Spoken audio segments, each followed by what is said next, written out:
नमस्कार। आज की ऑनलाइन क्लास में सभी प्रशिक्षुओं का स्वागत है। आज हम लोग बात करेंगे डीएलएड का सेकंड सेमेस्टर का टॉपिक है एनर्जी, ऊर्जा के बारे में बात करेंगे। देखिए, हम लोगों को हर एक कार्य करने के लिए ऊर्जा की आवश्यकता होती है। अगर हम लोग अपनी बॉडी की ही बात करें तो हमारी बॉडी में एनर्जी का कंजम्पशन होता है जब भी हम कोई काम करते हैं। और वो एनर्जी हमें कहाँ से मिलती है?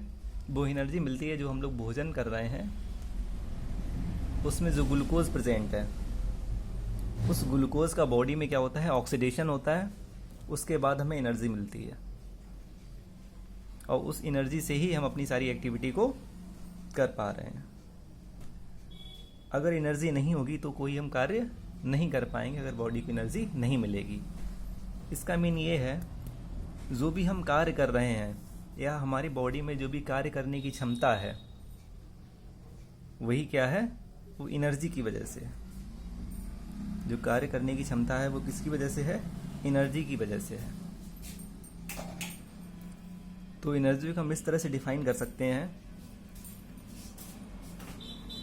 किसी व्यक्ति या वस्तु में जो कार्य करने की क्षमता होती है उसे हम लोग क्या बोलते हैं? एनर्जी बोलते हैं। ठीक है।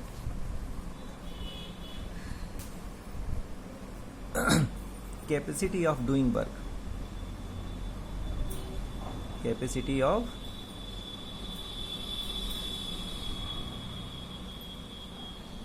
Doing work is called energy. ठीक है।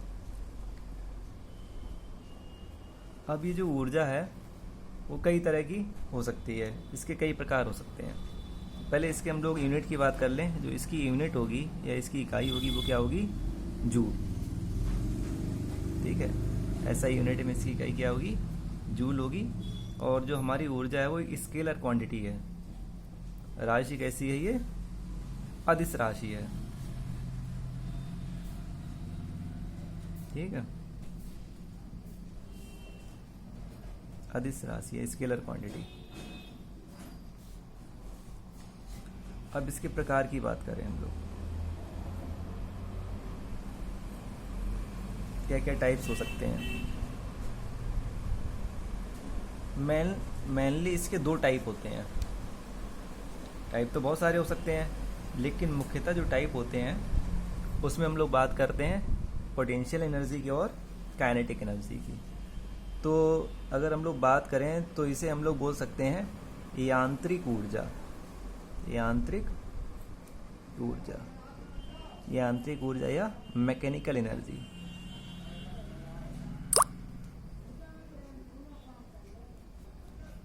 और इस मैकेनिकल एनर्जी में ही ए और बी दो टाइप हैं। एक हमारी क्या है? गतिज ऊर्जा या काइनेटिक एनर्जी जिसे बोलते हैं, और बी क्या है? स्थितिज ऊर्जा। स्थितिज ऊर्जा, इसे हम लोग बोलते हैं पोटेंशियल एनर्जी। ठीक है। तो गतिज ऊर्जा और स्थितिज ऊर्जा ये दोनों मैकेनिकल एनर्जी में आते हैं।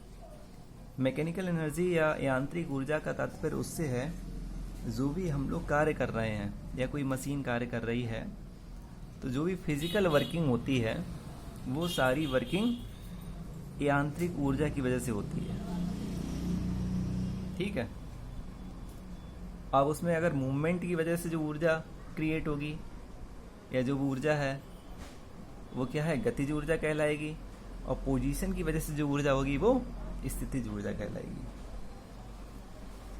तो अगर हम गतिज ऊर्जा की बात करें, काइनेटिक एनर्जी की बात करें,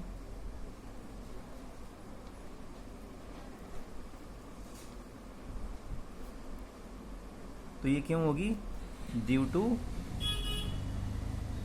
मोशन।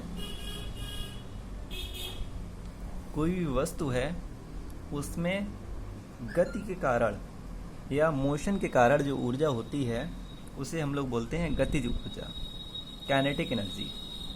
ठीक है।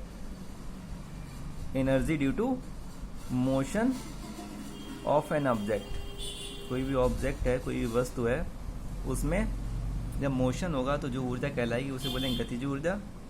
जैसे अगर हम मूव कर रहे हैं, कोई गेंद हमने चला दी है, ठीक है, कोई पत्थर का टुकड़ा हमने फेंका है,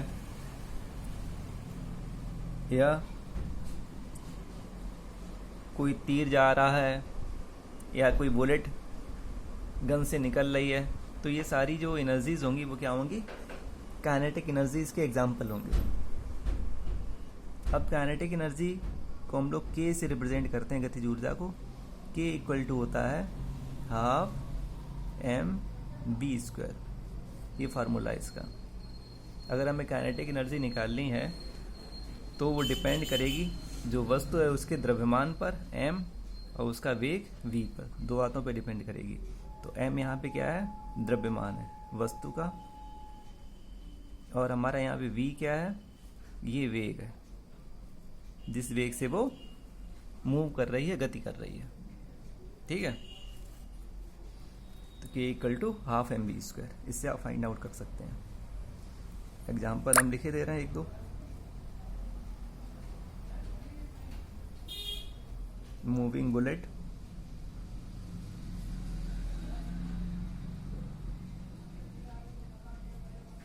ठीक है, कोई गेंद गिर रही है, फॉलिंग वॉल, एटसेट्रा।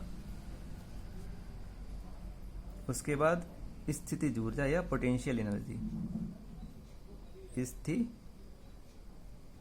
ऊर्जा या क्या बोलते हैं, पोटेंशियल एनर्जी। तो किसी वस्तु की स्थिति के कारण, पोजीशन के कारण, due to position of an object,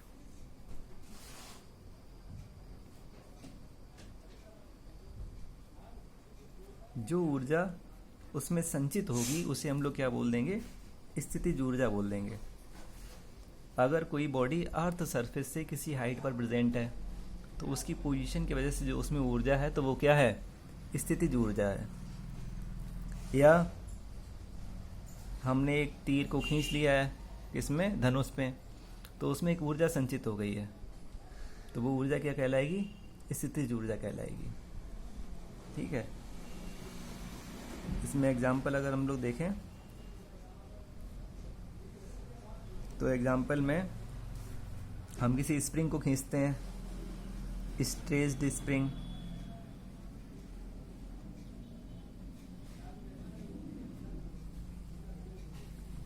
spring को खींचने पर उसमें जो ऊर्जा संचित होती है वो क्या होती है, स्थितिज ऊर्जा, ठीक है। उसके बाद किसी तीर को हमने धनुष में खींचा हुआ है, उसे हम लोग क्या बोलेंगे, एरो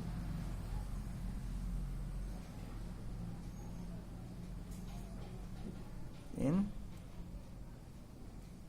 बो, स्ट्रेच्ड बो, ठीक है। उसके बाद किसी भी बांध में जो पानी रुका रहता है, जो संचित हो जाता है, उसमें भी एनर्जी स्टोर हो जाती है, उस एनर्जी को भी हम लोग क्या बोलेंगे, पोटेंशियल एनर्जी बोलेंगे, ठीक है। स्टोर्ड वाटर इन डैम, तो ये सभी ऊर्जा क्या होंगी, स्थितिज ऊर्जा कहलाएंगी। जो हम लोग फाइंड आउट करते हैं एनर्जी को, स्थितिज ऊर्जा को, वो अर्थ के रिस्पेक्ट में फाइंड आउट करते हैं, गुरुत्वीय स्थितिज ऊर्जा बोलेंगे उसे क्या बोलेंगे, गुरुत्वीय स्थितिज ऊर्जा। और इसकी जो वैल्यू हम लोग निकालते हैं,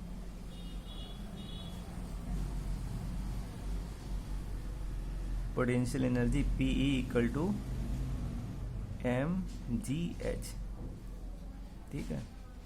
अगर m मास का द्रव्यमान है, उसे h हाइट पर हम लोग अर्थ सरफेस से ले जा रहे हैं, तो उसमें जो ऊर्जा संचित होगी उसे हमें फाइंड आउट करना है। तो P इक्वल टू क्या होगा, mgh। m क्या है, वस्तु का द्रव्यमान है यहाँ पर, और h क्या है, ये है ऊंचाई, कितनी ऊंचाई पर वस्तु रखी हुई है, ठीक है। ये अर्थ सरफेस था, यहाँ पर कोई वस्तु रखी हुई है जिसे हम इतनी हाइट तक ले गए हैं। ये हाइट कितनी है, h है, और ये मास इसका कितना है, m ग्राम या किलोग्राम जो भी है। तो P इक्वल टू क्या आएगा, mgh, ये हम फाइंड आउट करेंगे। और ये जो एनर्जी कहलाती है इसको हम लोग बोलते हैं गुरुत्वीय स्थितिज ऊर्जा। गुरुत्वीय स्थितिज ऊर्जा।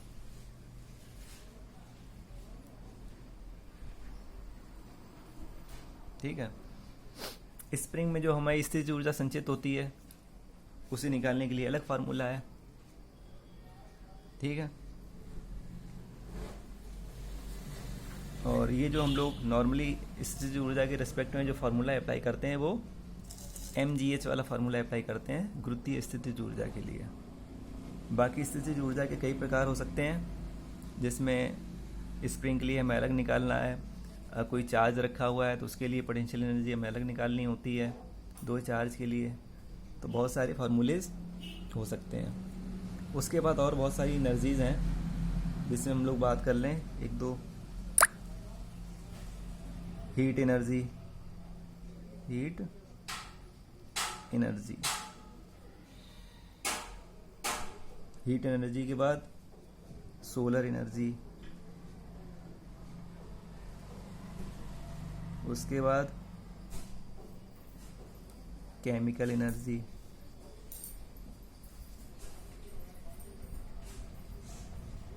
और साउंड एनर्जी,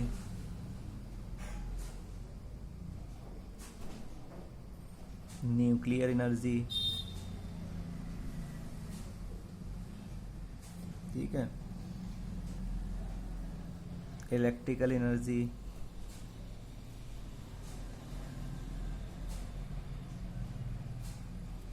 ये बहुत सारी एनर्जीज हो सकती हैं। हीट एनर्जी क्या होगी, जब भी किसी फ्यूल को हम लोग बर्न करते हैं तो वहाँ पे जो एनर्जी निकलती है उसे हम लोग क्या करते हैं, हीट एनर्जी बोलेंगे। बर्निंग ऑफ फ्यूल, आप मिट्टी के तेल को जला रहे हैं, आप पेट्रोल डीजल ये जो भी फ्यूल जलाएंगे तो जो एनर्जी निकलेगी उसे हम लोग क्या बोलेंगे, हीट एनर्जी बोलेंगे। सोलर एनर्जी जो हमें सन से प्राप्त हो रही है, फ्रॉम सन, सन से जो एनर्जी प्राप्त हो रही है वो क्या है, सोलर एनर्जी है। अब सोलर एनर्जी को आज कल हम लोग कन्वर्ट कर लेते हैं इलेक्ट्रिकल एनर्जी में सोलर प्लेट द्वारा। उसके बाद केमिकल एनर्जी, किसी भी केमिकल रिएक्शन में जो एनर्जी जनरेट होगी उसे हम लोग बोलेंगे chemical energy. Generate in a chemical reaction.